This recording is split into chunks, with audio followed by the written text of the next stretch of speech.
Y'all, have you ever asked yourself, what's the purpose of all this? I don't mean just the bills and the job and the hustle. I mean life. What really matters when it's all said and done?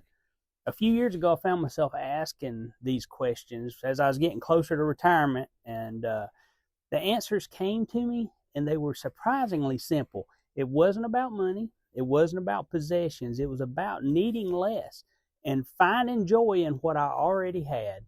Stick around because today I want to share how the need less mindset can help you not just save for retirement, but live a happier, more meaningful life. When I talk about needing less, people often think it's just about cutting expenses or living frugally. And sure, those things are part of it, but for me, it's much deeper than that. Needing less is about stepping away from the noise, the constant pressure to have more, do more, and buy more. It's about asking yourself, what really makes me happy? What truly matters to me? Here's what I've learned: true happiness isn't found in the things we accumulate, it's found in the relationships that we build, the love that we give, and the time we spend doing what we care about. It's about creating a legacy that isn't measured in dollars, but measured in memories. Let me give you an example from my own life. When my wife and I decided to build our tiny home, we didn't just downsize our house, we downsized our lives. We let go of furniture and clothes and even some sentimental things that we thought we'd never part with. At first, it was hard, but as we worked through it, we realized something surprising. We didn't miss those things. In fact, the more we let go, the lighter we felt.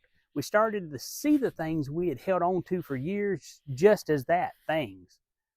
What stayed behind was what mattered the most: each other and family and memories that we've created together. Have you ever noticed that the happiest moments in life aren't tied to money? Think about it. When we look back on our best days, we're not remembering the stuff that we bought or the salary that we were earning. We remember the times that we spent with loved ones, the laughter around the old dinner table, and the quiet moments that we spend in our garden, maybe, or the times that we helped someone that was in need. Happiness comes from nurturing relationships with your family, your friends, and even yourself. It comes from being present, showing up, and giving of yourself freely. Here's the thing though: in today's world, we're constantly told that we need more. Bigger houses, fancier cars, the latest gadgets. It's all a distraction. The truth is, none of that brings lasting happiness, and deep down, I think we all know it. One of the most rewarding parts of this journey has been having the opportunity to give more. Without a mortgage hanging over our heads, we've been able to help our kids when they needed it. We've been able to spend more time with our grandbabies and even give back to our community in small ways. Now, there's something powerful about knowing that you're making a difference in someone else's life. It reminds you that the true measure of success isn't how much you have, it's how much you give. It's easy to think if we just make more money, we'd finally feel secure, finally be happy. But let me tell you, I've known wealthy people who are some of the unhappiest folks you'll ever want to meet. Why? Because money can't buy what really matters. It can't buy love, it can't buy purpose, and it can't buy peace. In fact, chasing after more and more can often take us further away from that thing that truly brings us joy. When we shift our focus from how can I get more to how can I live with less, we start to see differently. We stop worrying so much about keeping up with others, and we start paying attention to what's right in front of us. We start looking within to find what we really want out of this life. And I think most of the time, what we really want isn't more money or more things. It isn't bigger houses or fancier cars. If we are being honest with ourselves, what we really want is to love and to be loved, to care for others and to have others care for us. I don't believe that anyone ever got that lump in their throat. You know the one I'm talking about, right? The lump when you watch that really good movie that always makes you teary-eyed, or that lump you get when your little grandbaby that just barely can speak a sentence says, "Love you, Paw." Yeah, that lump. I don't believe that anyone ever got that lump in their throat from buying a new minivan or closing on their mortgage. We might like things, but no, things can't bring you true happiness. Learning to need less of the material things can. Another part of needing less is practicing gratitude.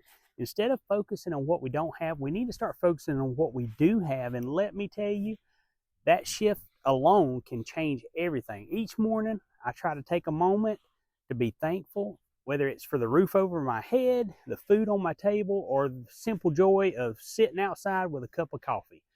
Gratitude has a way of reminding us that what we already have is enough. I've also realized that happiness is tied to purpose, and purpose doesn't mean having a high-powered career or achieving some kind of professional success. It means knowing that your life made a difference, that you touched the lives of others, and that when you're gone, the people you love will remember you for you and not for what you had. One day we're all going to leave this world, and when that time comes, what will really matter? Will it be the size of our bank account? Will it be the house that we lived in, the car we drove? None of that will. What will matter is how we made people feel, how we showed up for our kids and our grandkids and our friends and our neighbors.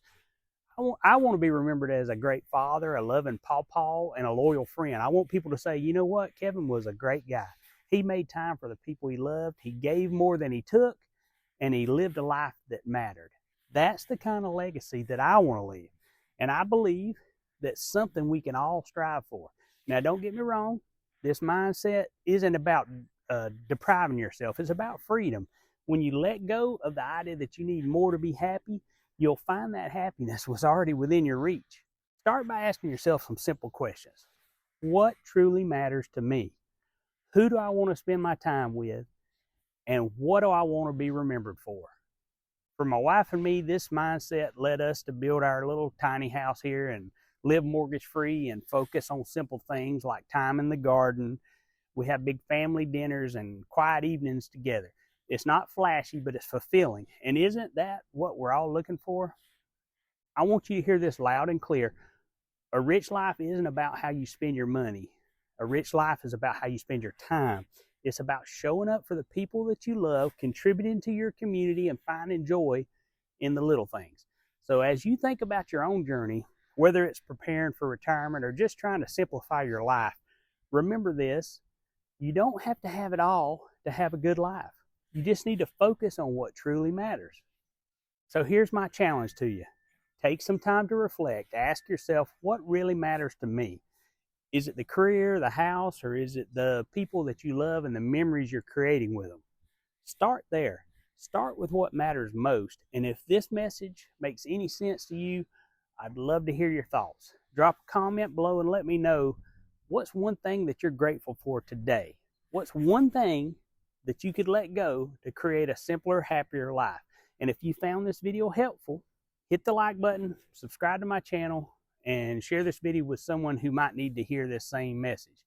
Remember, the legacy you leave isn't about what you have, it's about who you are, and in the end, it's the simple things that make life rich. I'll see you guys.